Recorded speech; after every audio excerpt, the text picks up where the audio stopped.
hit multiple times coming out of that bike section. More drivers coming to blows.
Greetings, race fans, and welcome back to the inaugural season of Sim Racers Group Formula 3 Racing on SMB. JR Gregory here with you on the call. Beside me in the commentary booth, my partner Charles Beauchel, and tonight's producer is Mike Braun. And after throwdowns at Imola, Gilles Villeneuve, and Spa-Francorchamps, are we going to break our streak of past and present F1 tracks for F3 racing? Well, tonight's race is at Sebring International Raceway, which was Hendricks Army Airfield from 1941 to 1946, and at the end of World War II, gearheads did what gearheads do when they see acres of unused tarmac create a racetrack. Alec Ullman was the guilty party here, an engineer who wanted to build an American racing facility to rival Cirque de la Sarthe in France. The first endurance race was held here at Sebring in 1950, and since that time, yes, Sebring has played host to Formula One as well as the World Endurance Championship, IMSA,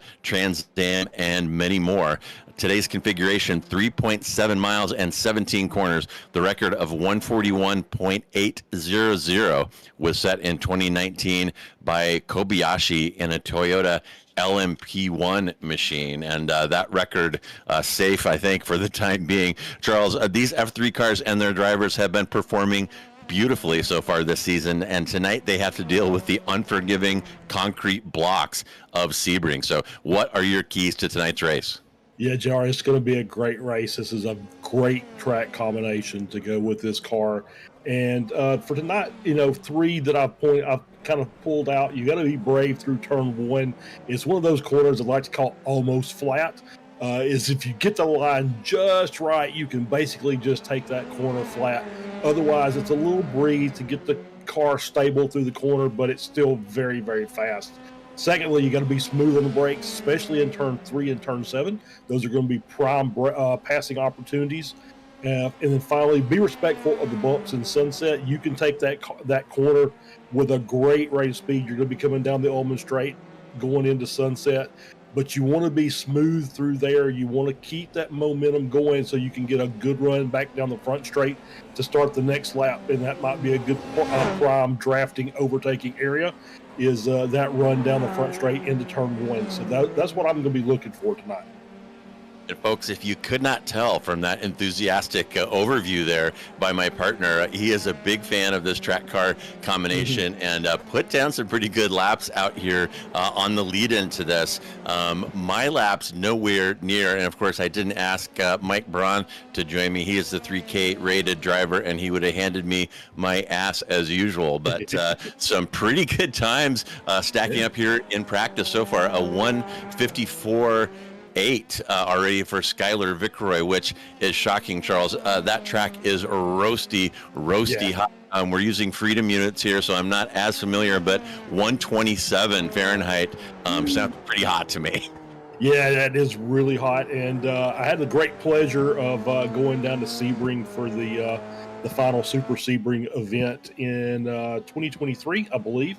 But it was still warm, but it wasn't 128 on the track. But yeah, that's hot, and you'll lose probably somewhere around a half a second or so per 10 degrees. So, my lap time out here would probably be somewhere in the 56s. I would say would be a good estimate. So these guys and gals have got their work cut out for them today. My goodness, and look at Bali drifting that F3 car, and I'll tell you, that looks cool, folks, but you cannot sustain that over a 25-minute race. We have already seen tire wear create problems for these drivers in way better conditions than this, and we're going to ride along with Bali through that Sunset Bend. You notice he's staying away from the inside there, and I got a rough lesson there myself. You cut that too close. I'm a GT3 driver. I'm used to kind of bouncing through there, but these cars will not tolerate taking a tight line through Sunset, which may change up some of the passing opportunities that can occur there. Sunset is a corner with many lines, but that one all the way on the inside is going to be circled in red for these guys tonight. Yeah, I wouldn't want to try those bumps tonight. Obviously, with the extreme heat on the track, that's going to make that tire wear even more pronounced. So, we were looking at that last 5 minutes of the last couple of races we were at as being crucial to those rear tires. We may see that another 5 minutes advance tonight. So you may, midpoint of the race, you may see some cars start getting a little squirrely out there on the track. So it'll be something we'll have to keep an eye on, as we've got Balak here coming down through out of 7 through 8 and 9 into is this Cunningham or Collier? I never can get those right. It's one or the other, and then here comes the other one. As we get down here, we're headed down in the tower, and I think I'll use my one piece of knowledge here, little factoid. I think that there's a section of corner in tower that is still the original concrete from 1950 that has never been replaced. So, which is a little interesting piece of trivia. Yeah, and Bali absolutely flogging the hell out of this F3 car right now, and telling you folks, that is definitely not sustainable. It is fun, to be sure, but it is not going to, those tires are not going to be doing any favors if you try to get that out of them for 25 minutes, and we'll ride along with Bali just a minute longer here. Watch him come through Sunset. He kind of gets close to that first section of curb, staying away from the inside there. I'm going to call that the GT3 happy zone and the F3 death zone. So we're not going to see many people in there. If we do, they're going to be sorry. And Charles, look at that timing tower. We're used to seeing a pretty tight kind of intervals between these drivers out here, and we're not seeing that tonight. It's we only get down to P5 to get in excess of 1 second difference between these times that we're seeing, in the bottom driver all the way out to 7 seconds. So some of these drivers able to deal with this roasting hot track and bouncy track at Sebring, and some of them not having as easy a time. Yeah, absolutely. I think that's right. I think the faster the track, the more the more speed, and obviously there's a little bit of technical involved in that, especially in that middle sector. But you've got those big, long straightaways, and as we said, respect the bumps here. Those bumps will absolutely just jar you around and make the car. It'll make you think the car is doing things that it's not doing. It's really kind of strange, the effect that those bumps have. As you're bouncing around through some of those corners, it feels like it might be trying to get away from you. So maybe people just off their lap times just a little bit out of an abundance of caution. Yeah, it definitely takes a lot of trust as these F3 cars kind of skitter across this bumpy surface. This is a fixed setup race, and if you're a driver who might like a little kinder setting on the dampers here, you can't do it. You're stuck with whatever iRacing has dished out for this event, and given that they have dished out this hot track, they may not be feeling very friendly toward our competitors tonight. But qualifying now underway. Have a 15-minute open qualifying session here, and cheers again to Sim Racers Group for having open qualifying. It's the way they do it in real life. It adds some strategy and adds some kind of wild cards and unexpected occurrences. So I'm all for open qualifying, but here we go. A 15-minute session here, Charles, and we saw some very, very fast times in that practice session. So we should be seeing some quick ones here too. Oh my goodness. And call a medic. That was definitely at least a headache. That hard impact there into that Armco. And Mike, maybe while we're getting our tires warm and getting our out lap out of the way, we can pull up those season points so far. And a new wrinkle, folks, we are adding team points here this time, and we'll get to that in a second. But at the top of our rankings there's Case for Mikovits from Adam Thompson, who missing his second week in a row. And fans of Adam, there are 2 drop weeks. He's burning them now, and I expect him to be in the hunt for the title down the stretch of this 12 race season. But right now he's dropping a little bit each of these 2 weeks that he's missing. And there is the rest of your grid there. You got Eggert, Green, Vicroy, Paborgi, Corwin, Mikovits listed twice. That's obviously an error. And Kocher, and I'm going to say Duvall, is rounding out the top 10 due to that double listing.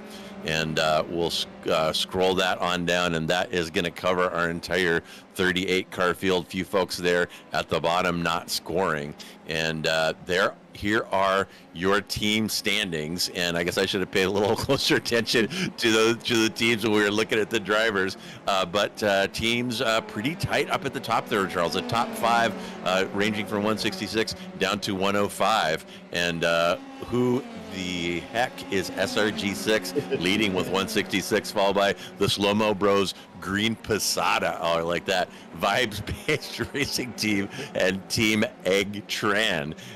So we will keep an eye on those points as well. This is our first time seeing those, so we'll probably give you a little more interesting presentation of the team situation in the next round. But there you go. Our second lap here now underway. It takes a little bit, Charles, for these tires to get some heat in them, but we should be getting some times down soon. Now these laps a little longer here at Sebring. We have seen some tire changes during qualifying in other sessions this year, but with the length of the lap here at Sebring, I'd be very surprised to see it tonight. Yeah, I think on the good side is the tires, with the track temp the way it is, the tires will warm up a little bit quicker, so you should be able to get your out lap done and be able to go full chat for that next lap. And yeah, it's one of those that it's kind of you could probably come in the midpoint and take tires and go back out, but who knows if you get back out there, you get stuck in traffic like this that we're watching there with Grunsky, and just like they're all jockeying for position.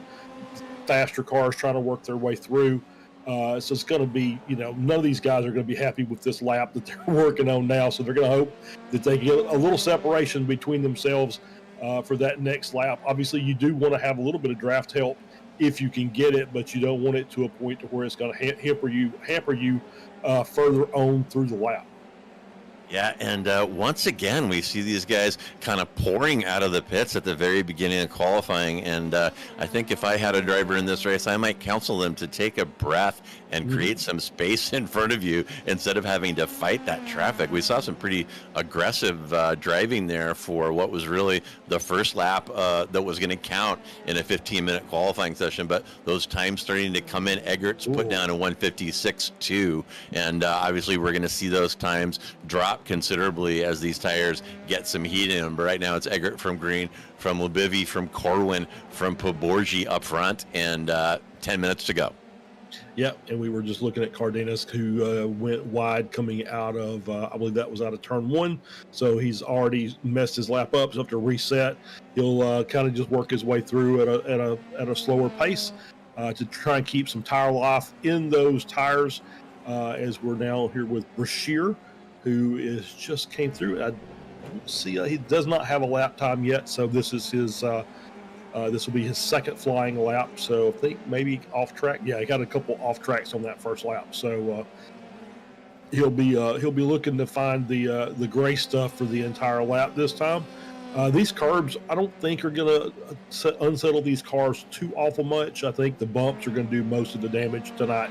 As we're on board here with the Velasco and the 777 coming around, as we go set a time here is his out lap. Though that is his top time is on pole 1:56.08. So good jump over Eggert there, 0.2 of a second by Velasco. Yeah, our producer Braun, his spider senses were tingling there, knew that Velasco was going to turn in a heater, and he did 1:56.0, and here comes Eggert, takes half a second out of that. So time's picking up here. And Charles, this is kind of a high pressure qualifying here at Sebring due to the length of these laps. I'm not that good at math, but it feels to me like they're going to have 6 or maybe 7 laps around to set a qualifying time, and any kind of error, any kind of damage that they pick up that requires repair is really going to blow up their qualifying. So they're going to have to push it and go fast, of course, but they're going to have to weigh that against the possibility of completely ruining their session. Yeah, that's right. About 6 laps, I think. You'll get the out lap plus 6 hot laps. And that was brave by Poborgi there. He basically just was almost a half drift coming through turn 1, which is how you have to really take turn 1. You have to really attack it. You can't just lift and go through there, or you're going to lose a half a second to the rest of the drivers on track. You really have to push that corner to get a good lap time. Yeah, too right, Charles. And if you guys have followed Sim Racers Group entire open wheel program, you'll know that last season these guys were driving F4 cars, and this is the faster end of the F4 field. They've moved up into these F3 cars, and something that they've been having to adjust to is the massive slip angle in these things. You didn't want to slide around in those F4 cars. It would absolutely kill your lap times, but these F3 cars are fine with it. Now, the tires are not fine with it, but you can put the power down and ride some pretty significant slip angle through some of these corners, as we are seeing. And qualifying, I mean, why not flog the hell out of these things? But again, tire wear has been a thing. And Charles, on this track and these conditions, I'm going to be looking at those rears to go out first tonight, and that's probably going to happen in the last 5 to 10 minute window, as we've been seeing at some of the higher tire wear circuits that we've been at. Yep, I think you're absolutely right, JR. It's going to be one of those that we'll get about 5 good laps into this race, and then you'll start seeing cars with a little extra rotation in the rear as the tires start giving way, the heat gets in them, and they just start losing adhesion. And you'll see it in those fast corners. You'll see it through Sunset. You'll see it through turn 1. You'll just start looking for it. You'll have cars that'll have to catch themselves. You may see cars off in the dirt on the exit of 1 as they're just kind of running through the grass to get down to turn 3. and you'll see them really having a lift coming through Sunset as you're getting on those bumps, as well as not having the grip that you had before. So you'll really have to, you'll start seeing some times just kind of drop off in that final sector. But that's going to what's going to make it interesting is how well can you control your car in the worst possible conditions, and that might be the biggest key to the race of all. Yeah, I think that's probably true, and it may be a little bit of tortoise and hare here in this one. If you're can make it about halfway through and be in the top 5, I'm going to say you're going to have a good chance of taking the trophy at the end if you are able to get past people who haven't taking care of their tires. Not to beat a dead horse, but these cars are pretty serious little monsters. They're only 1,200 pounds, about 250 horsepower. So, your typical, M3 street car is north of 3,000. So to get that kind of power to weight ratio that these things have, that M3 would have to be putting down 600 or 700 horse. So these things are absolute monsters. And about 5 minutes left in qualifying now. Vickeroy has put down a heater of 155. 2 more or less. He took another bite out of it. Let's make that 155-1 just as I'm talking about him. So it's Vickeroy from Eggert, from Kocher, from Green, from Bali, your top 5. Then Vlasco, Labivi, Pavorji, Snyder, and Lopez. And the time's starting to condense a little bit better now. It's taken all the way down to P8 to get that 1 second bracket, but the second is only 8 to P12, and then there's 2 and 3 second gaps from 13 down to 23. So wide range of lap times here, and with a 25-minute race, we are going to see traffic play a role for the leaders at the end of this. Right as their tires are going off, right as their concentration may be waning, they're going to be hitting back markers when potentially under pressure from behind. So as usual, the last 5 or 10 minutes of this one going to be hot. Yeah, and I should see Mikovits and Duval both set a faster time. They've moved up on the board. Mikovits in 13th, Duval in 17th, so they've increased their position. And yeah, I think the difference is I think the drivers have finally realized, you know what, we don't need to be that close to each other. So you can look at the track map and see that the cars have spread out some as the drivers are just kind of find a little bit of racing room here to set a good quality lap. The draft will help, but once again, maybe you don't want to be up as high as you think that you do. Maybe you should be fine with a top 10 instead of a top 5. You see Van Wagner just all kind of sideways coming through turn 5, but manages to keep on it. And I don't know if that was an off track or not. Kind of looks like it was as he's working his way down here in turn 7, the hairpin. Nice line through there. So he's got that one figured out, and he's got some cars in front. So he does have the ability to get a little bit of tow if he can get a little closer. Of course, that's Vickeroy right in front of him. So he's going to have to get up closer to the leader as we're coming around for this lap. So we'll see if he can make up a little bit of time. I think Vickeroy's got a little bit of traffic in front, so that might help Van Wagner out here. Yeah, Van Wagner, though, I'm afraid might have invalidated this lap. Yeah. That was an awful lot of dirt he caught there, going through 3 and 4, and kind of an interesting order here, Charles. Look at Mikovits down in P15. He's usually lingering around up in the top 5. Same goes for Van Wagner and Corwin. So some of these guys, Mikovits 2 seconds off pole, Corwin 2.2 off. So some of these guys who are used to performing pretty well, really struggling on this hot bumpy track. Yeah, and you did see we just were on board there with Mikovits, and he took that GT3 line through Sunset really up close to the wall. And I'm not sure that is the fast way around that corner for these cars. I think that might be a little dangerous, but obviously at some point you might have to find that line and make use of it. But I don't think qualifying is the time you want to do it. Yeah, dangerous and tough to put the power down in Sunset there. You get to turn in, commit, and floor it, and you just kind of can't do that over that super bumpy section there on Sunset close to the curbing. And time ticking down now, and I see a few cars in the pits. We'll see if they're going to try a set of tires and to come back out, or Vickeroy may be satisfied with that fairly dominant half-second grip he has on pole right now. It's Vickeroy from Eggert, from Bali. Eggert and Bali very close together there, as you can see. Velasco within spitting distance of both of those guys, as well as is Kocher. And Velasco and Kocher, as I said, both in the pits right now. We'll see if they pull back out, or if they have just had enough for now and need to take a breath and steel themselves for what is going to be a very, very difficult race here on smoking hot Sebring. 1 minute left now, and if you're just joining us, the qualifying session is not going to abruptly end at that 15-minute mark like it does in some public server races. If you cross start finish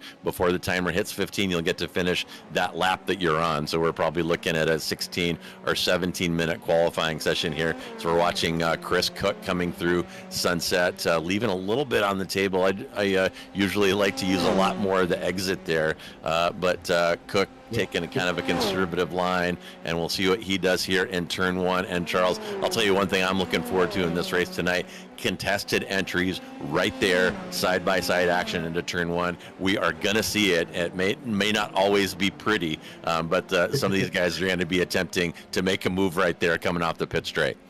You're absolutely right. And yeah, I was watching Cook as we were coming through Sunset, and he got about 2/3 of the way through Sunset and had to put a whole lot of opposite lock into that steering wheel. As he was losing the rear, he was a little narrow there through the corner, and I think the bumps kind of caught him out a little bit.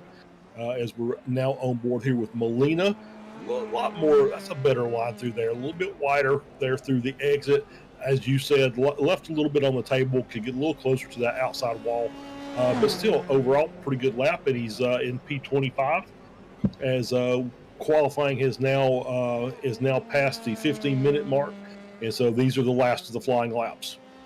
Yeah, got a few cars still out there trying to improve. And is there anybody, Mike, that's threatening the top of the list here?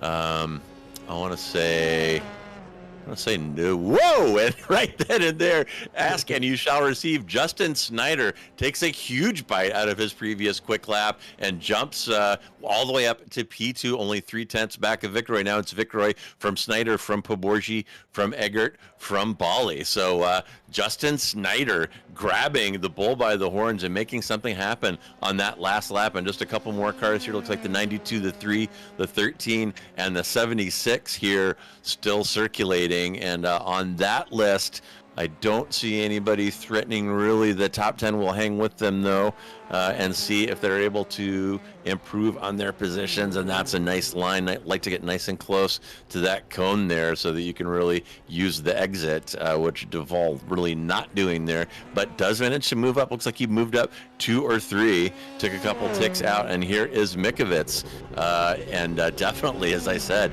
not having the time that we're used to seeing him have out here. Kind of rescues his own qualifying there, though. Jumped up from about P18 to P13, so he took a nice bite out, moved up 5. But still, to see Mikovits qualifying outside the top 10, pretty unusual for this series. Yeah, it really is. As we've got, as qualifying's ended, we've got 11 cars that are within the 1 second of pole time. So there'll be some drafting going on this first couple of laps around, as those cars will stay pretty close together. And then we're within 2 seconds down to P18, as we've got one more car coming around. And I think he's already taken the checkered flag. That's Dylan. As he comes across, and yeah, no change on his time at all. So that is the field done, and we'll just wait for the race session to start up, and we'll have our starting lineups. Yeah, and Dylan definitely not listening to JR on that one. You saw him almost clipping the inside of the curbing there on Sunset, and hitting those bumps, that F4 car 4 wheels off the ground as he was trying to put the power down. And I'm no physicist, Charles, but I think that contact patch needs to be on the ground if you're going to accelerate there onto the pit straight. But here is our starting grid. It's going to be Vicroy lining up next to Justin Snyder in row 1, then Poborji and Eggert in row 2. Bali will line up next to Velasco in 5 and 6. Tyrone De Silva next to Jason Kocher in 7 and 8. Daniel Labivi next to Jason Green in 9 and 10. Then it's Corwin next to Adrian Lopez in row 6. Then it's the aforementioned Kalen Mikovits and SRG6. You see that team name there. He is on the team leading the points right now, but he's got some work to do if he's going to continue making that contribution. He'll line up next to Dylan in row 7. Then it's Brashear next to Conway. Chris Wang next to Diego Posada in row 9. Then Adam Duvall next to Cardenas. Van Wagner all the way back in 21. Not where we're used to seeing him. Next to Chris Cook. Also Igor Grunsky will line up next to Jason Trantham in 23 and 24. And one more scroll will get us Molina next to Hagan. Neil Day next to Case in 28. Whoa, that's a story. Didn't even see that happening.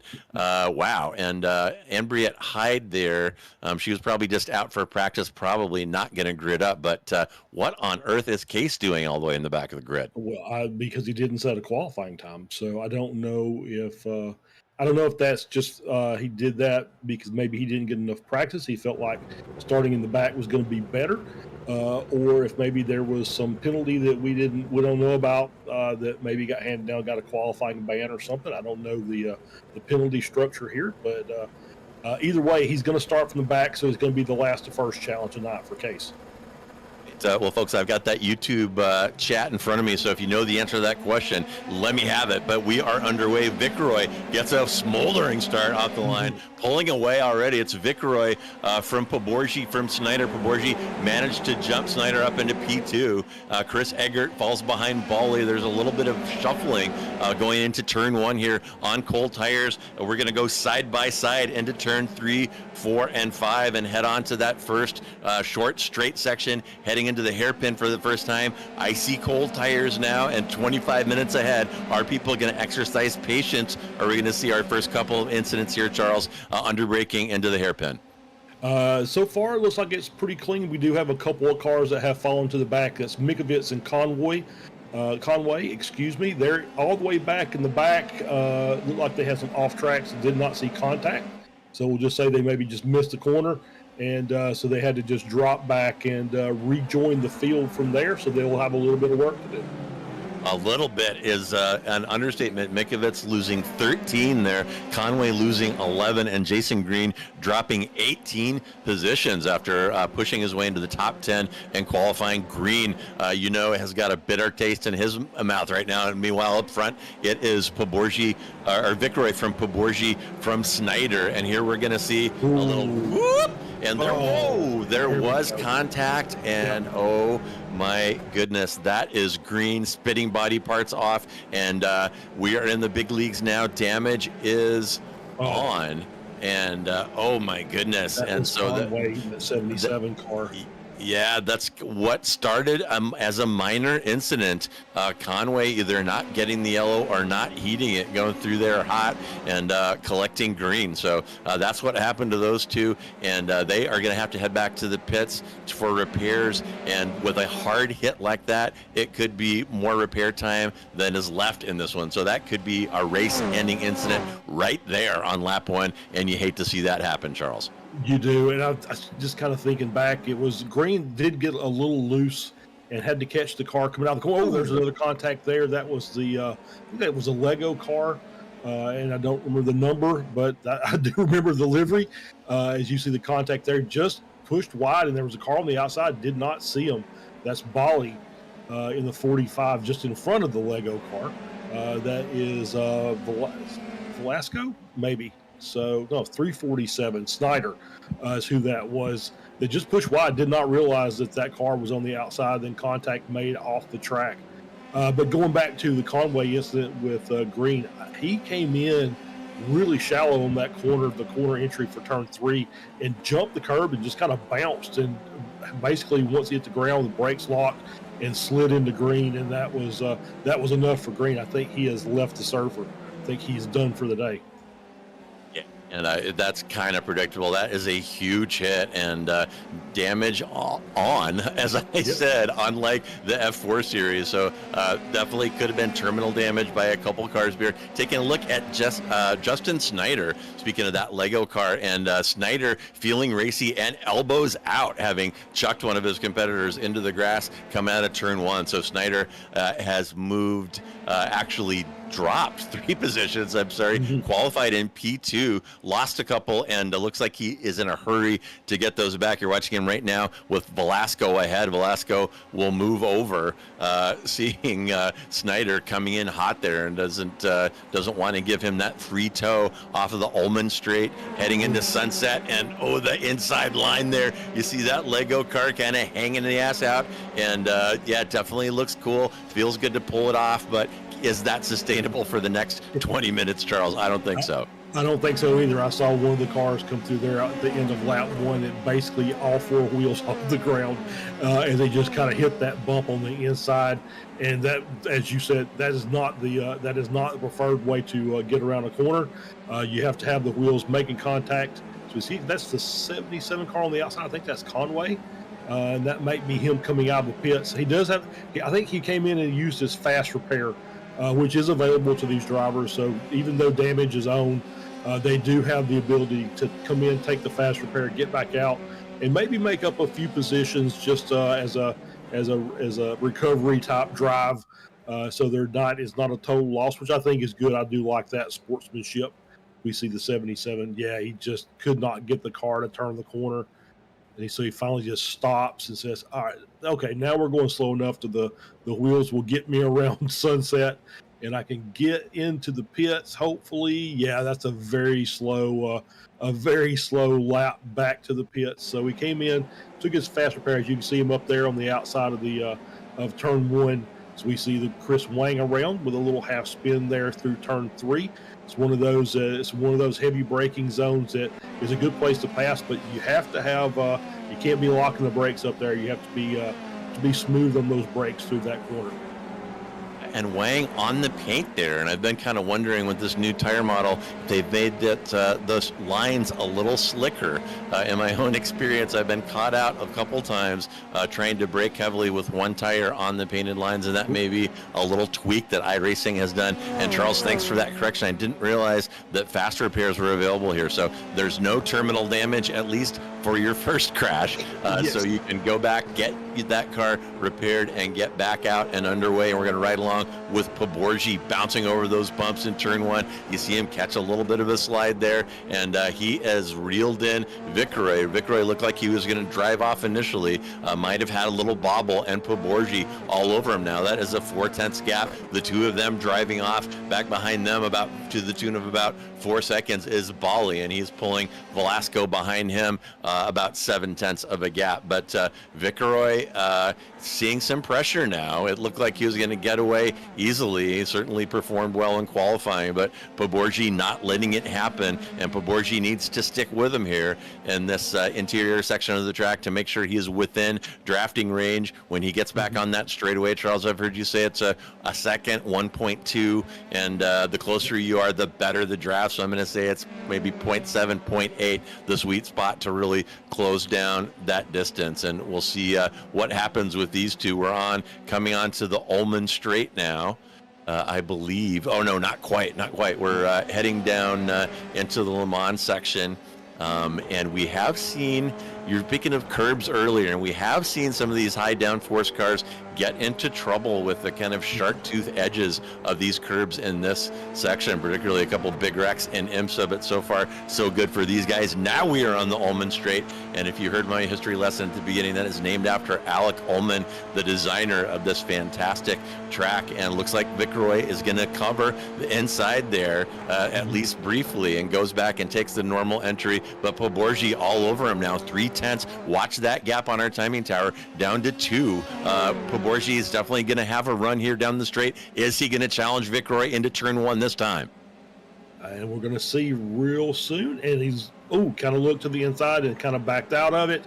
and so he's gonna hold back and wait for another opportunity. He is picking up about 2/10 down the front straight and the back straight, and then that little short straight coming down into turn 7, he was actually picking up a 10th there. Seems like I was just kind of watching the gaps as they were running this last lap, and it just seems like Primorzy, at least for the moment, is getting a lot better run out of the corners. It seems like he's able to get back up through the gears quicker. So he's able to gain on Vicroy every time they come out of a corner, but just not enough to try and get side by side to make a move. And it's probably a little early for that as we are on board here with Justin Snyder off the track there, recollecting the car coming out of 5 and coming down into, and there's a spin there. And that is on curbs, and that's what you were just talking about, JR. A little bit of curb action there, and it just got that car unsettled. And as he laid the power back down, car said nope and just spun around. Yeah, and that exit of turn 5, one of the taller curbs around here. They're really trying to discourage you from running wide right there, and even a GT3 car will get severely unsettled right there. I'm imagining that these cars could actually even get high centered on that really high curb on the exit of 5, and you saw Snyder getting bitten there, and Snyder, things going from bad to worse, lost a couple off the start, now down 13 after qualifying in P2, running in P15 currently. So that Lego car, Charles, falling to pieces. Yes, it is. One who is not is Stephen Case, who started in the back and is already up to P10. So he's having quite the run, up 18 positions already. Hard charger, indeed. Case up 18, and I'm watching the YouTube chat. I still don't see anybody explaining to me why he didn't put a time down, but he's certainly making up for it now. His fast lap, a 1:55.9, so he's about 6/10 off of the pace being set currently by Vicroy, but he's certainly significantly faster than at least 3 or 4 cars ahead of him. So I'm liking Case to push forward into the top 5 here with 15 minutes remaining. Yeah, it's obviously the further he gets up, the harder he is going to make those moves. Now he's in a battle with Brashear, and he's made that move to get by. As we're watching Alex Velasco here in a battle with Bali. Oh, a little loose there coming out of 7 as he got back on the power. You have to be careful there. So the gap only 0.4 of a second. So Velasco is got his sight set on a podium.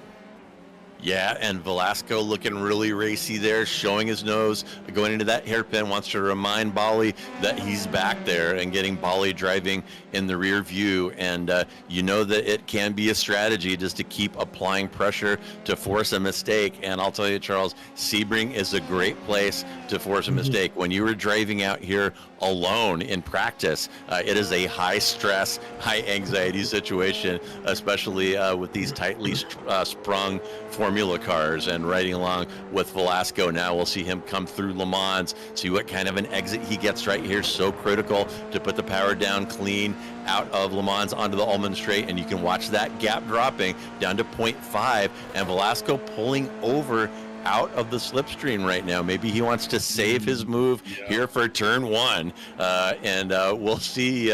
You know that Bali was watching that. Velasco kind of showing his hand, and here they come. And watch that gap, folks, in the orange there on our timing tower, and he's pulling out again. So Velasco not wanting to take it to Bali right now. And I was going to say, Charles, Primorzy might be doing the same with Vicroy. He might be satisfied, kind of taking it easy. We talked about saving tires early, and that might be what these two drivers are doing to save it for go time, because I'm telling you, this one is going to get messy toward the end. Yeah, absolutely. I think that's a good strategy, is kind of waiting, not really trying to set the world on fire right now with your pace. And so he just said, you know what, I'll just pull out of the draft and I'll just run my normal line, or I'll run my normal pace, not get the extra benefit of the draft, and we'll save that for when we're going to need it here in a couple of minutes. So probably, we'll start seeing some issues out of these cars anytime now as we're about halfway through the race. So it could be, we'll start seeing incidents happen. I'll be looking especially at Le Mans We're talking about the curbs there. That curb's flat, but for whatever reason, if you get out there a little too far extended on that outside curb at Le Mans, the next thing you know, you're nosed into that inside wall. As we see, Von Wagner just a little deep there through 7, has to recover it, and almost finds himself breaking some Legos. That's not something you want to step on during the race. Definitely not. And iffy rear, oh my goodness, I almost misspoke horribly there. Iffy re-entry by Van Wagner there. And taking a look at Lebivy right now with Corwin ahead. And Lebivy been polishing Corwin's bumper for a couple laps now. And you see him on that Ullman Street. It's got that gap down to 0.3, 0.4, and definitely will have a run here out of Sunset.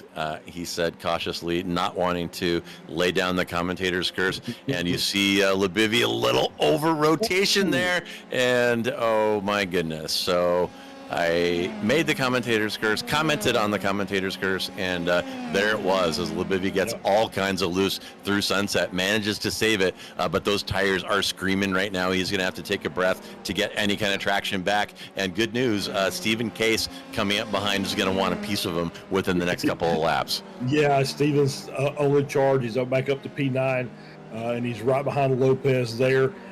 Just eyeballing it and finding out how he's going to make this move. As we see Lopez get wide, that's going to help. Case will get the run down the straightaway here to 7. It's going to take it to the outside as Lopez goes defensive down this straightaway, and it's going to be the last of the late breakers. And so far, it's even odds. And Lopez, and then Case makes a mistake coming out of 7 as well. So, got to be careful there. He's not in a place where you can just cut back across the track. Blind corner, you're not going to be able to see it. Good job checking the relative to make sure he was clear before he came back across the track to rejoin. And Case had so much fun running through the field like a knife through hot butter.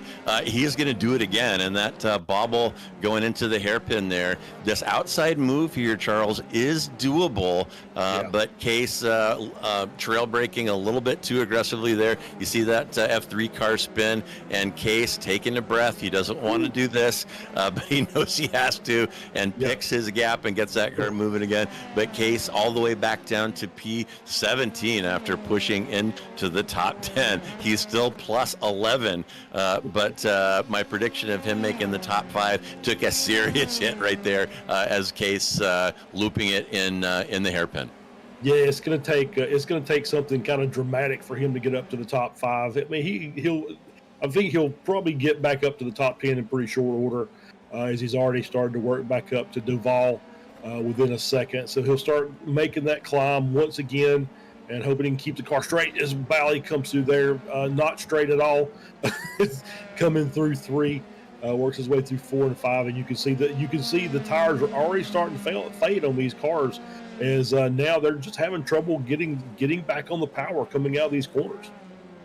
With only 10 minutes left, those rears are crying for mercy. And like I say, there's a lot of slip angle driving these things. It's kind of fun to get into the power and let the tail wag a little bit, but it is not sustainable as we see another little wiggle. Man, that curb on the exit of turn 5, so dangerous right there, particularly in this car. Just a little bit of a bounce there could send you into the barrier and potentially be race ending. And speaking of drama, Charles, something has happened between Viceroy and Poborji. Viceroy has now dropped Poborji like the prom date where you take your neighbor's daughter to the prom and take your first exit. Look at that gap now, 4 seconds. It's gone up 2 seconds since I just gave that horrible prom date joke. So Poborji offended by my bad humor, but look at those gaps up front. Viceroy, Poborji, and Bali each have 3 or 4 seconds behind. So the drama up front has completely evaporated in the last couple of laps. It really has. I'm not really sure what happened to Poborji. We'll get the lap time as they come through. He was 6/10 slower than Viceroy last lap. This one looks like it's going to be decidedly slower, so we'll see the lap time as it comes through. Viceroy comes across and sets a 55.2 versus Poborji's 57.1. So yeah, there you can see 2 seconds lost just on that lap alone. Yeah, there's those 2 seconds, and Not to ring my own bell here, folks, but I predicted that rears were going to be a problem here at Sebring if people weren't real careful, and it's catching up to them. Actually earlier than I thought. About 10 minutes left, we started seeing those tails wagging a little more enthusiastically than they were initially, and we are going to see some offs. We're going to see some problems here coming down the stretch, somewhat predictably. Back to Lebivy now, forward to Corwin, and Corwin has been seeing that red 69 car in his rearview mirror for 4 or 5 laps now. He's doing a good job of managing that gap, but it can get pretty tiring driving in your rear view mirror. Hopefully Josh has his eyes forward here, but Lebivy hanging with him nicely, and actually one of the few tight battles on the track right now, although it looks like Velasco is reeling in Bali a little bit. He's got Bali under a second, so perhaps a contest developing for that last podium step. Yep, maybe so. We'll see. I have a theory about Poborgi. There are a couple of corners here, 7 and then Le Mans, where you can get a slowdown if you cut the corner too severely. So I wonder if that had something to do with his lap time, the last lap. Maybe he cut that inside corner there at Le Mans just a little too much, and I think it's somewhere around 7 to 8 tenths of time that you have to give up, which is never 7 or 8 tenths. It usually ends up being about double that. So that could have contributed to his lack of pace in the last lap. Yeah, and easy to get right there. You just saw Lebivy going through the corner that Charles was talking to you about. You saw him get a little loose and have to counter steer there. And if you get a little too loose, you can actually kind of unintentionally slide and tighten your radius through there. Just one wheel on the inside of that curb is a pretty big slowdown. And here is Van Wagner. They're providing some action. He's going to try the inside of Sunset on Dylan. And Dylan says, hard pass. You go, boy. Wants nothing to do with that. And that is going to put Van Wagner up into P11. And good work by Van Wagner. That is a plus 10 for him. So as Van Wagner approaches the top 10, has picked up 10 positions from qualifying, and he may be one of these drivers, Charles, who is patient, who is kind to those tires, and his tires could be paying him back down the stretch right now. Yeah, absolutely. He took a very aggressive line through Sunset at that time. So yeah, it feels like he's still got some life left in those tires that he can call upon for this. As we see Velasco looking to the inside here on Bali. Is he going to know? He's not going to hold it. He's going to hold off. He's not going to try and make that move, but you can see he's ready to get by. I think he's ready to get up there to that final step on the podium, and he's just looking for the right way to go about it. Yeah, and whatever clock is in Velasco's head has hit triple zeros. He is ready to go, and I'm not sure that Bali is going to be able to stop him. Almost trying the inside of Le Mans here. Velasco getting a little impatient here. Certainly is going to have a run and have the draft down the Ullman Straight and have a crack at Bali going into Sunset, but tries to go side by side through the first part of Le Mans. That could have ended in disaster, and look at that run that Velasco is getting out of Le Mans. Bali moving over, trying to squeeze him up against the wall, and it is too little too late. Velasco through and is going to have a clean run through Sunset. That will put Velasco up in P3, so it's Vicaroy from Poborgi from Velasco, but Bali still has life here. And a very washed out line there from Velasco. May have overcooked those tires fighting back there when maybe he shouldn't have. And Bali gets a draft. Bali going to try the inside of turn 1, side by side in turn 1. This is the moment I've been waiting for. And Velasco manages to hang on the outside line. And everybody here needs to take a breath. There is 3.5 minutes left. That's probably going to translate into about 2 more laps, and those tires have got to last those 2 laps, or everything you've been working here for, Velasco, could go to naught. So hang on, baby, you're almost there. Yeah.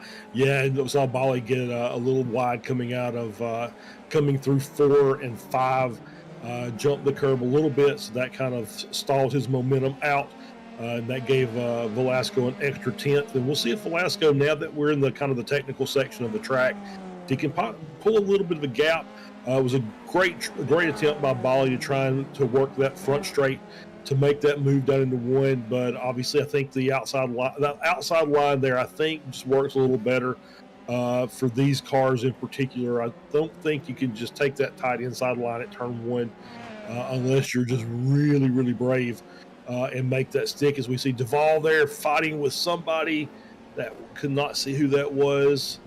That is, could not catch a number on that car. But Duvall obviously losing positions there in that battle. That might have been Chris Lang. I'm not really sure. But they're both down in that area together. So I'm going to assume that that's probably who that was. But just, that's not really a place that you want to fight coming out of 1 down into 2 and 3. It's just a really tightened area of the track. And unless you're got a really good head of steam to make that move to the inside, probably not the way you want to approach that set of corners. And here comes Corwin with Lebivy in tow. Lebivy going to have a nice draft here if he gets through Sunset clean, and we may see another contested entry. There's the white flag. The white flag is out. And again, we see somebody washing out of Sunset there, and Corwin will have the inside line into turn 1, but it looks like Lebivy has the better run. But Lebivy going to back out, or is he? I think he's a little tentative there, Charles, deciding whether or not to take it to Corwin into turn 1, and that may have been his best chance here. He's going to have a couple more cracks, and is he going to roll the dice and make a run at him down into turn 7, the hairpin? We haven't seen a lot of successful moves there. You got to be very brave on the brakes, and at this point, I'm going to say Lebivy is a little too far back. Yeah, I think you're right. I don't think he's going to have a chance to make a move there. As you can see him just kind of working his way through, and that little bit of trepidation he had in 1 might have been because he saw what happened to Corwin through Sunset, and it's like, oh, if he washes if he washes out again, I'm in serious trouble here on the outside. So that might have been the reason that he didn't got to go full chat through 1, trying to get that run down into 3. As we're on here with the leader, Skylar Viceroy, as he comes out of Le Mans for the last time. He'll head down the Ullman Straight to hopefully approach this checkered flag.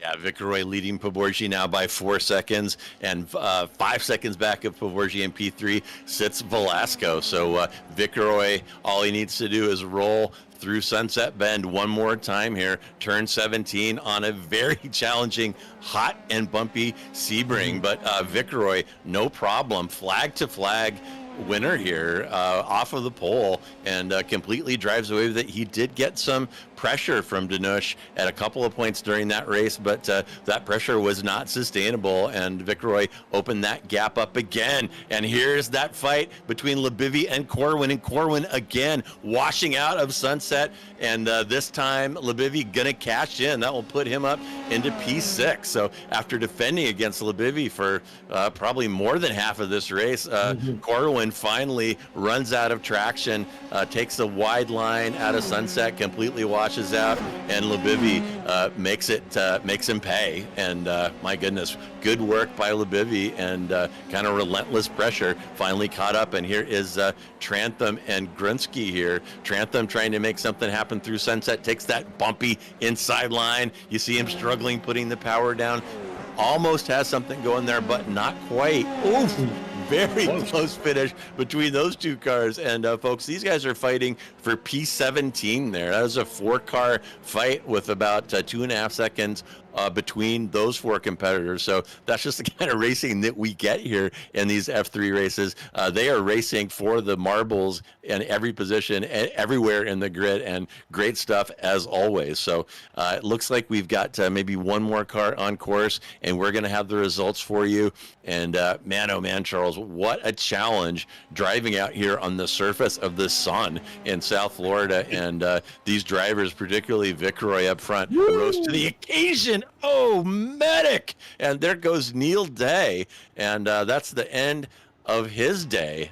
His day is going to end with a little over rotation and Sunset there, and a trip to the medical tent after that one, blowing the left side suspension off of that F4 car. And he is not going to make the finish. So that might put Mikovits ahead of him, even though he's 4 laps back. And here comes Viceroy again on his cool down lap. And Viceroy, what a race by him. I think it's time to make the donuts. There we go. And yeah, so great race by Viceroy.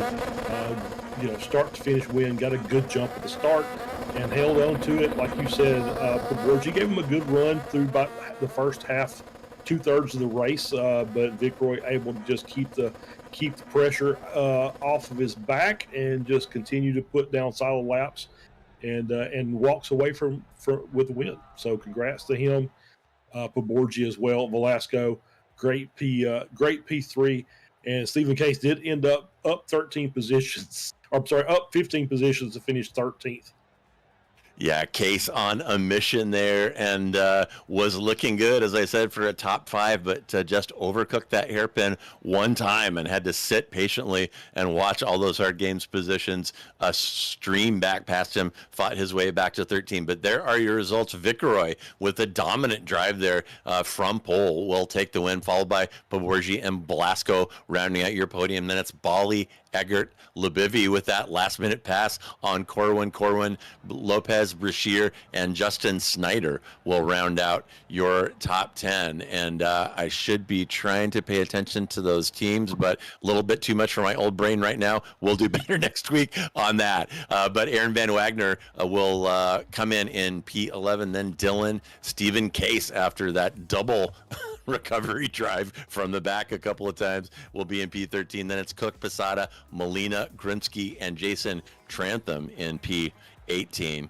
And we'll give that a little scroll. We'll have Duvall, Cardenas rounding out the top 20. Then Wang, Hagen, Day. And now we're actually Day. I should mention the first car off the lead lap, a lap down. You saw how his race ended with a severe headache and a busted up car. Then it's Mikovits in 25, Conway, Kocher, De Silva, and Green. And the couple of those drivers at the bottom of that list involved in that tragic turn 3 incident on lap 1. So, man, that was really something. And I have got a full interview room out there. And I'll just go ahead and start with your winner tonight, Skylar Viceroy. And Skylar, I tried to do a little bit of testing out here on the surface of the sun, also known as Sebring. And it was really tough. And judging from the spread of lap times, some of you guys out there were able to cope with this greasy, bumpy track, super hot track, and some weren't. So what was your secret to mastering a red hot Sebring? Yeah, I mean, it was brutal. Practice this week was a little difficult because it's like, okay, how are we going to, 5-6 laps, tires were hot and sliding around. Patience on the throttle and kind of smoothing the braking out. So I actually backed my braking points up a little bit and be a little more gradual instead of diving it on the brakes. And that seemed to kind of help balance the car a little bit. But it was still very, very sweaty out there and nerve-wracking, but fun nonetheless. Yeah, I imagine so. And one thing that we have been talking about so far this season with these F3 cars is tire wear. And I was kind of predicting that our rears were going to be going out here at Sebring. We saw a few people start to struggle with rear grip with about 10 minutes remaining. But you managed to keep it chill. And again, I guess that was part of your plan to take care of your tires, maybe drive a little easier. And, that sometimes happens when you're on fuel save or trying to drive easy. For some reason, you end up going faster, but you definitely laid down the gauntlet, had the pace, and did a really good job out there today. Yeah, thanks. The game plan was I was hoping to qualify up towards the front so I could try to get out in clean air and save the tires. I had Danush kind of hounded me there in the beginning, and I think he burned up his tires a little bit, just being behind, and so it was crucial to get that start. And I know a lot of my main competition this season so far was not here this week, so I knew I had to take advantage of that and be like, okay, maximum points, what can we do? So I'm sure Steve and Adam will be back next week, and I better get off this the Sebring track and get right back into the next session, which I think is Fuji, if I'm not mistaken, so very heavy on the draft. Yeah, it is going to be Fuji, the longest straightaway on the schedule, and looking forward to that. And we might as well just go to that. So what are your thoughts about Fuji? And I'll just throw in that every track so far has been a current or former Formula One track, and these F3 cars are doing great on those. So how do you think they're going to do at Fuji? Yeah, Fuji's good. It'll be, it's a very, with high downforce in that track, it's a lot of fun. The main plan will be, again, very similar to here, but for different reasons, is that you need to qualify well, stay with the front group, because it's hard to pull away from anybody at Fuji unless you've got some crazy lines through the infield. But that draft is so big there. you could be in fifth and pulled all the way to first if you're close enough. So staying out of trouble in turn 1 on the very start, that's goal number 1. Stay in the draft, and then try not to burn up your tires sliding through some of those slower ones. So Skylar Vicroy, after P1, already has his schedule squared away for Fuji. So Skylar's competitors, you better get busy practicing because he's ready for you. And Skylar, as we wrap up, is there anyone you would like to thank or give a shout out to today? Yeah, shout out to everybody that joined the stream today. Thank you so much for coming out and checking out our little racing world and everything else. Shout out to the SMB crew for putting on a great show. And of course, shout out to all of my teammates over at Ava Boom Gaming and ZFG. So shout out to everyone, and I will see you all next week. All right, cheers, Skylar. Great drive, and we'll see you at Fuji. Thanks, guys. All right, Charles, assuming that your computer is not going to melt tonight as it did about this time last night, let's go ahead and bring in Alex Velasco and get his perspective on the race. Yeah, let's bring Alex in here. Alex, congratulations, P3. Tonight had a really good battle for a large part of the race with Varun Bali. So talk about it from your perspective. We made it. Yeah, happy to finish P3. Battling Varun was a challenge and a half. I was looking for the right opportunity. I couldn't see anything. I thought, you know what, maybe I'll just get a draft on close to the final lap and I'll get past him and we'll be good to go. But he did make a mistake earlier in the lap. And I just went for it and it stuck. And I just had to defend a couple of laps to make sure he doesn't pass me back. Yeah, it was a fun experience. Would recommend you guys drive this car and track combo. It's a heavy one. I will tell you, this is one of my favorite car track combos on iRacing. I love the F-3 cars here at Sebring, but I'm not necessarily sure I'd want to do it at 55 Celsius track temps that you guys had to deal with today. So we've talked about tire wear the last couple of races, and it looked like the rears especially, and it looked like it was even more pronounced tonight. Is that what you were seeing as well? Yeah, I was seeing that in practice. I had ruined my tires during practice. I got down to like 70 within 20 minutes. And I'm looking at my tire percentage remaining. I only went down to 80%, so I made sure I was focused on saving those tires for towards the end of the race, because this temperature, you're gonna be sliding everywhere, and that's the way you can be fast. But you have to understand you're not gonna be fast towards the end of the race. Yeah, absolutely. I think that's exactly what we saw. You did a great job tonight. So we got Fuji coming up next week. So what are your thoughts about that? I hope it is not extremely humid, because that makes that track extremely hard. Other than that, it's a draft heavy track. You need to get with somebody that has similar pace to you, and don't over push the car, and it should be a good time. Go. All right, Alex, congratulations. We'll let you give any thanks or shout outs before we let you go celebrate your podium tonight.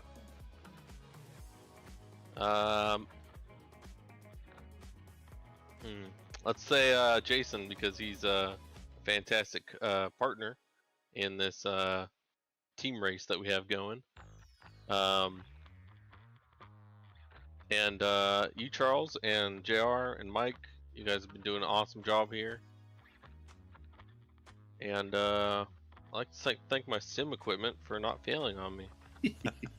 That's a big one. Yes, absolutely. Alex, congratulations again. Thanks for the kind words as well, and we'll see you next week at Fuji. Sounds good. Thank you, gents. All right, that was Alex Velasco, who pulled a P3, and for some reason I'm not able to drag him, so he'll drag himself. Sweet. Okay, so that was your P3 finisher, Alex Velasco, and I'll go ahead and see if I can get Joshua Corwin in here. And Josh, a pretty good drive today. You qualified P11, managed to pick up 4 positions in very, very difficult conditions. Actually picked up 5, and your tires had enough of you by the last lap, particularly in Sunset. You washed out a little bit and let Labivy through, but very, very tough race and a great result for anybody who got through this in the top 10. So how was it out there driving on the surface of the sun here tonight at Sebring? It was very low traction, almost like skating on ice. Yeah, me and Labuvie had a really good battle the whole race, swapping positions, and then he made a pretty big error in the last corner. I gained like 1.6 seconds on him. And I was like, all right, just settle down. And then I mess up the next complex, and he's right back on my tail.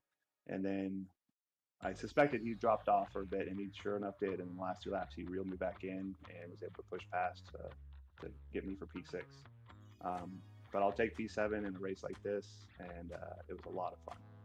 Oh yeah, it looked like you guys were having fun, and definitely a fantastic drive. And what was your? A couple people have mentioned tire strategies. So did you have a tire conservation strategy heading into this one? Probably knowing that it was going to be really hard on tires, particularly the rears. Just easy on the throttle, wait till you're straight, try not to slide the car too much, and then just anticipate when the drop-off happens and adjust accordingly. A lot of times you can get caught up when the drop happens and then you're not prepared for it, and that's when you spin or have a really big off that loses you a couple positions and a lot of time. Wow, and listen to Josh there, kids. That is an excellent pro tip, is anticipating that sudden loss of traction that can happen toward the end of these and being ready for it and reacting appropriately. So a really great tip, Josh, for our viewers and people learning to deal with these F3 cars. So thank you so much for hanging around and having a chat with us. And as we conclude, is there anyone you would like to shout out or give thanks to tonight? SRG and Jason Kocher and Tyler Hagan, of course. My girl who's watching from Texas, Ashley. My folks who tune in every week. And then I got my buddy Rob from Z Car Garage. He's tuning in as well. And then I got why am I blanking? I'm sorry, but I can't believe I'm blanking on your name. It's all the adrenaline. Jesus Christ.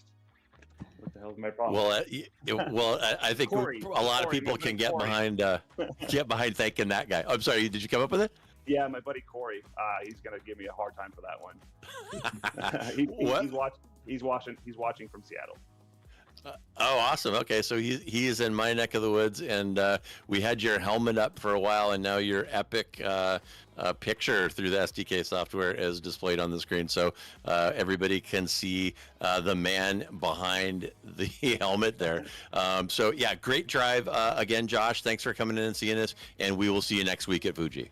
Awesome. Thank you, guys. All right, and once again, I'm not sure what's going on with my Discord's lack of Discord skills.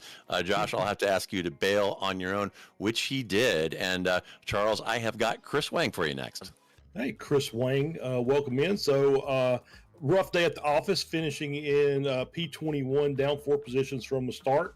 So let's talk about your race a little bit. How was how did you find the racing action out there today? Hey guys, yeah. I was joking a little bit earlier with some other people. Chris from before the race would want to kill Chris of right now, because before the race I was thinking I bought Sebring like this week. I knew it was gonna be super hot, super bumpy. It's a tough track, and I was thinking to myself, all right, just stay clean, stay calm, turn your laps, and you'll probably do pretty well.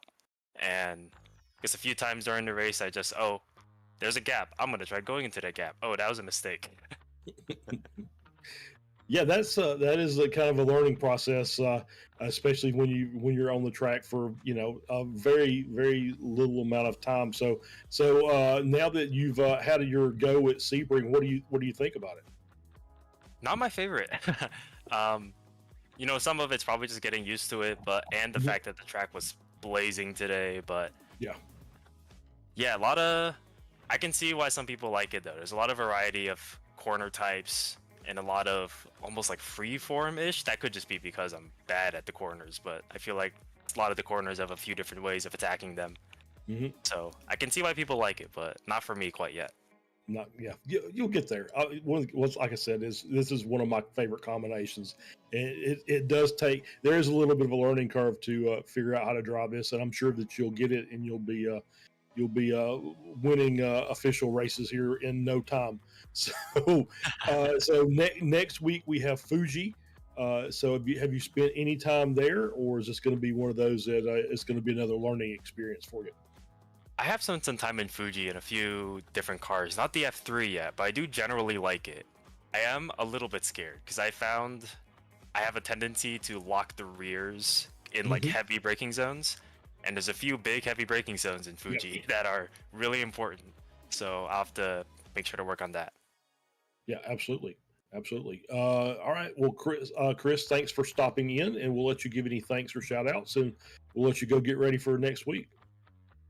Yeah, thank you. It's been a pleasure, and I want to thank you guys as always. I always love watching the broadcast, and I watch the F4 broadcast too now on Tuesday.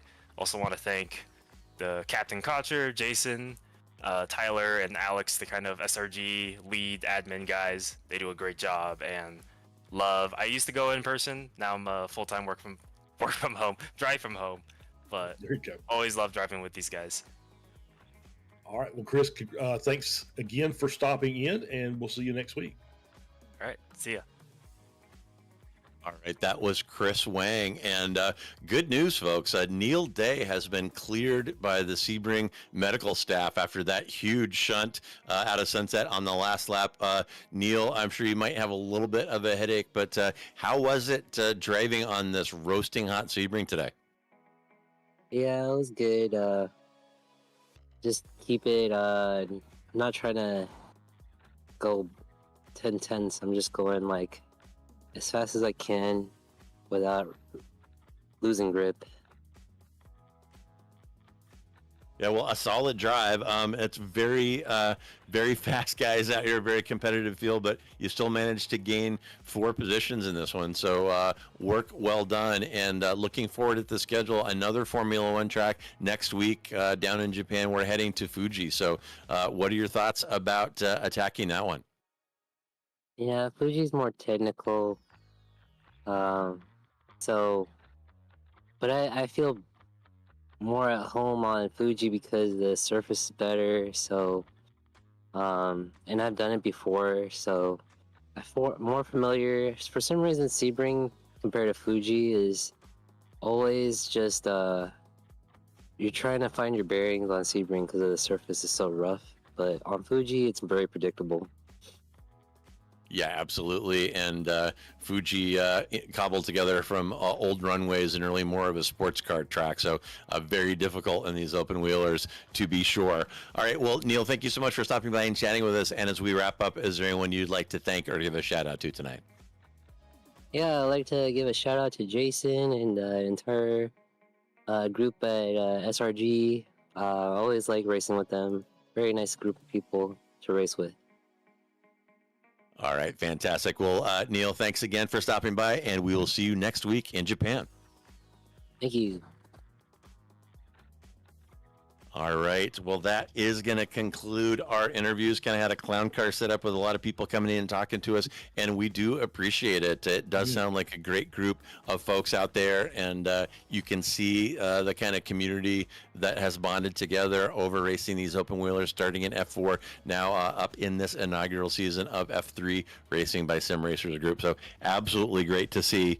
And we are not just about these open wheelers here. However, on SMB, I want to tell you what is coming up. And on Saturday, we'll have Weekend Warriors Formula Vs at Cadwell Park. That is going to be a fantastic race, followed by Ron's Race Nights, which will see iRacing official top split action with Legends cars at Knock Hill. And then Sunday, a Weekend Warriors double feature as Spec Racer Fords will throw down at Lime Rock and Formula Fords will battle at Watkins Glen. Later that same evening, XSLR returns with GT3 action from Phillip Island. And if you love these cars, you might as well come out and check out their little brothers next Tuesday. We'll have more Sim Racers Group action with F4s at Mosport. And in 1 week's time, the F3 inaugural season marches on at Fuji. So, wow, what a race. And you do not want to miss it. You don't want to miss any of the action here on Slow Motion Broadcasting. I want you to go ahead and hit that subscribe button and then hit the notification icon to make sure that you don't miss any of the action. And I am J.R. Gregory on behalf of myself, my partner, Charles Bochelle, our producer, the great Mike Braun, and everyone here at SMB. Thank you so much for joining us. Enjoy the rest of your evening wherever you are, and hang on, baby. Friday's coming.